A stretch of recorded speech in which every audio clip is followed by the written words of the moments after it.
with two of his own. That sort of woke him up. He got a scowl on his face for the first time in a while. Made him mad. The other thing that Mathis is doing, Chris, he's fighting inside close, and he's smothering all the shots that Evans can bring. Evans got to get his arms extended. Mathis just leaves his chin on his Look at that. Right off the rope. big right hand from Mathis. Yeah, Evans is the point you're making, Jim. I agree with. Evans hasn't hit him flush in a while. He hasn't been able to extend his arms. Mathis just keeps his chin on Evans' chest, and Evans cannot back away or won't and extend the arm. As we get a couple shots thrown after the bell, but both Evans and Mathis head back to their corners with no more punches thrown.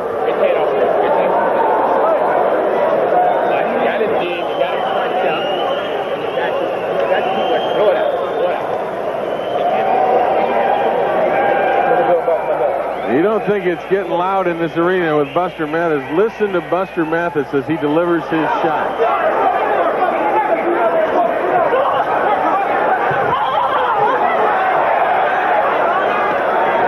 That's what Tyrone Evans has to listen to.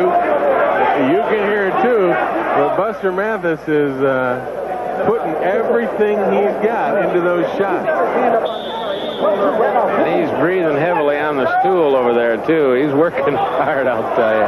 Both of them have pretty good chin, because they've both taken some decent shots. This is round 4 of a scheduled 6-rounder. Mathis opens with a big right hand to the body.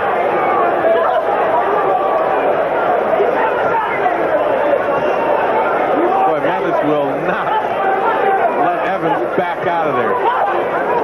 Big right hand there by Evans, and Mathis may be hurt.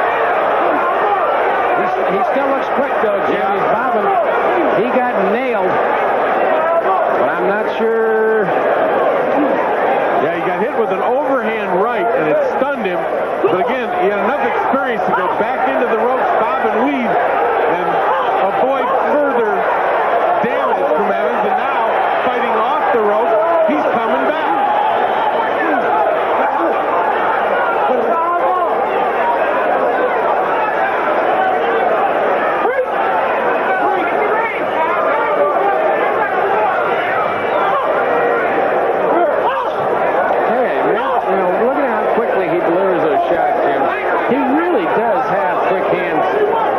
Big guy.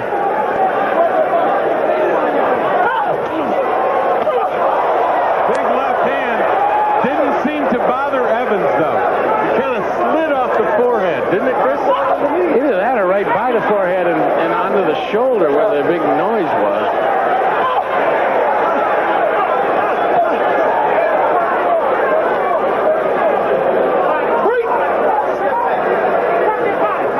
Halfway through round 4, heading for 6, maybe.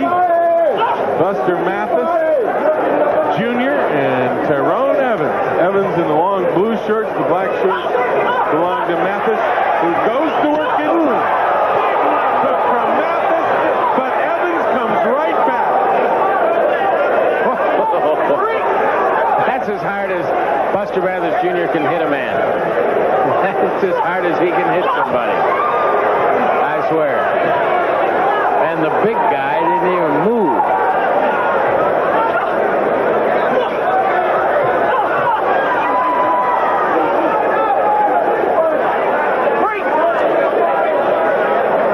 You don't think Buster, or you don't think Ty Evans is big, and they were there against the rope. You could hardly see Buster Mathis Jr. He's 6 foot 220. That shows you how big Ty Evans is.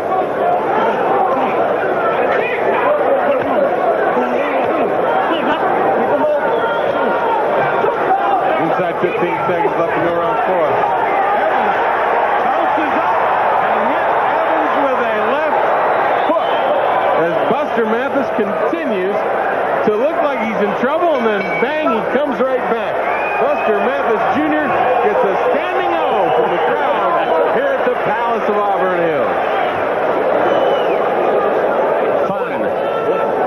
Fun stuff. Mathis throwing an awful lot of leather. Turn around. around, spin off the ropes, good quick foot move. Where's that big shot? Bam! If he'd have stayed squared up and been able to come back with the right, Jim, had that coming in combination. That's got to be disturbing, though, to Buster Mathis Jr. You just tag a guy with a big left, and he turns and looks at you, blinks, and says, okay, let's go after him some more. Yeah, you know, I suppose a man could be forgiven if he threw a shot like that. The very best he's ever thrown in his life, maybe, as we see some of the action that Evans provided in the round. But that stuff isn't as clean and as crisp as the one we saw from Mathis earlier. Well, early in the round, you know, I think if I was against a guy and I threw that shot and he just kind of looked back at me, I just might drop my gloves and say, all right, I'm going to go home. That's enough. It's over. Never forget the story I was told about Rocky Marciano and Jersey Joe Walcott. As we go into round 5 of this one, I don't want to miss anything in this fight. But the story is, Walcott came off the ropes. Marciano, tell you later. Mathis just landed a 3-punch combination.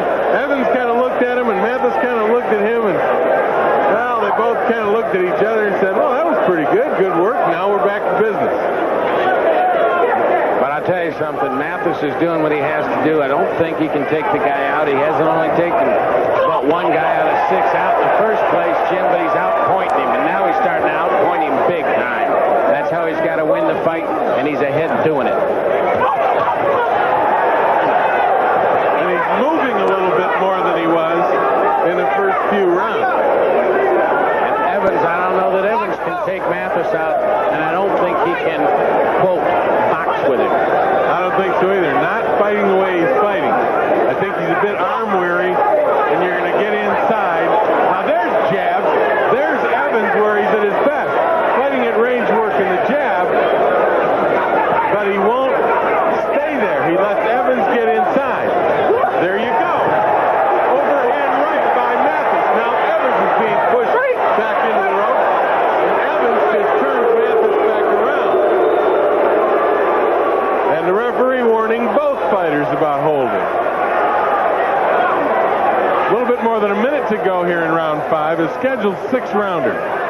This has been a good round for Buster Mathis Jr. I'm going to get that story in about Marciano and Walcott between these rounds. You'll like it. I always like your stories, Jim. Well, I may have to wait because we're going to have to go to a break at the end of the round. In the meantime, we may get a break right here because Mathis and Evans are throwing caution to the wind. Perskevich warns Evans about hitting and holding.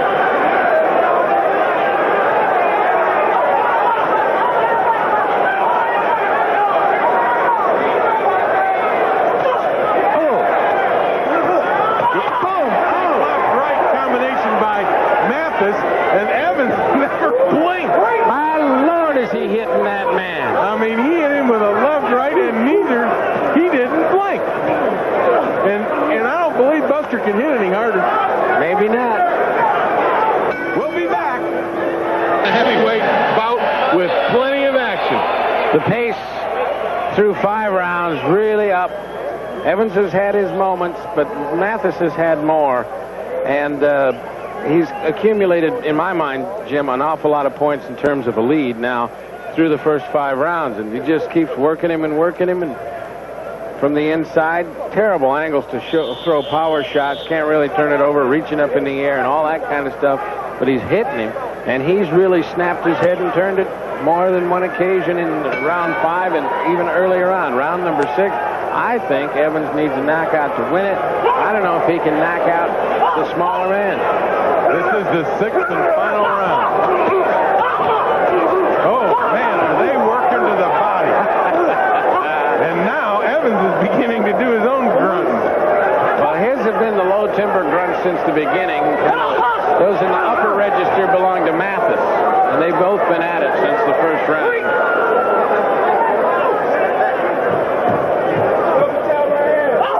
Well, Mathis comes right in, gets inside the jab, and does not let Evans get those arms extended. This is his fight where he should be. Evans now holding on. He's a bit tired. 3 good shots there. Good shot by Mathis. Climb the ladder. And the hand speed remains.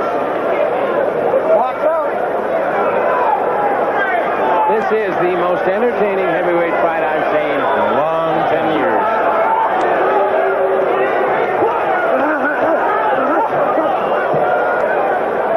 They sure didn't leave anything in the locker room, I'll tell you that. Both of these guys, Ty Evans and Buster Mathis Jr. Buster Mathis Jr. really has given us a clinic on a smaller man fighting a bigger man, how to get inside and make things happen. Make him miss, make him miss. Evans got one in. I think Mathis is in good shape. Boom. He swung so hard his feet went out from under. Bam. Mathis got in a great shot, a left hand, and then Evans came back with another left hand, pushed Mathis back into the rope.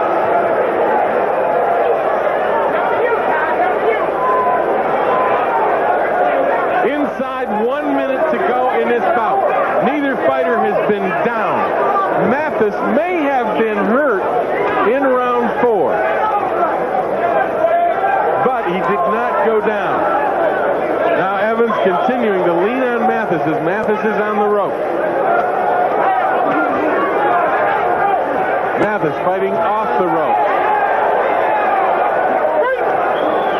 Eraskevich separates the two. Inside 30 seconds. Ty Evans may have to make something happen here in a hurry. Big left hook from Mathis.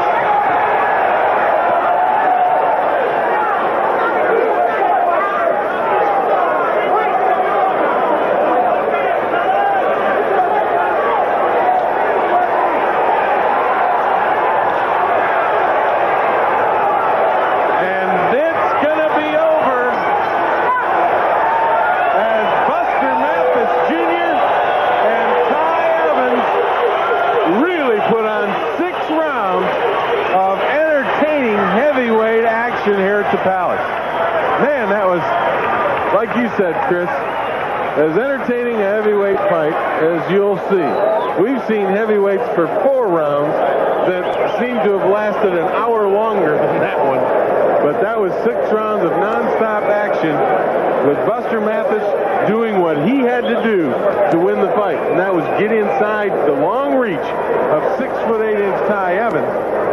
And he did just that. Got in underneath his arms and stayed there through almost the whole fight. When Evans got him at range, which was very infrequently, of the 18 minutes, Jim, maybe 45 seconds was fought at good range for Evans, and he stung him when he got out there. But he didn't get out there often enough. And Buster Mathis fought from ridiculous angles down underneath. He hit him hard moving backward, and I think he won by 3 or 4 points in the fight by accumulation of blows. And it was apparent early he couldn't knock him out. He had to take him on points, and he did it. Let's go back to that story I was going to tell about the 4th round. Jersey Joe Walcott, one of the great one-punch finishing artists in the heavyweight division of all time, catches Marciano coming off the ropes and hits him right dead square on the nose. Knocks him back into the ropes. Marciano shook his head and never stopped moving forward. At that point, Jersey Joe Walcott, one of the great fighters in the history of the heavyweight division, said, time for me to retire. 2 rounds later, Marciano had knocked him out and maintained his undefeated heavyweight championship. Yeah, well, it's always difficult to deal with the moment when you realize you can't hurt him. Let's go to Wally Jackson now for the official decision on this fight. By our judges, Dario Shirini saw it 59-55. Jim Humayun scored it 59-55, and Phil Lattiser saw it 60-54 to the winner by unanimous decision, Buster Mathis Jr. Well, we had it 59-55. Points fight for Buster.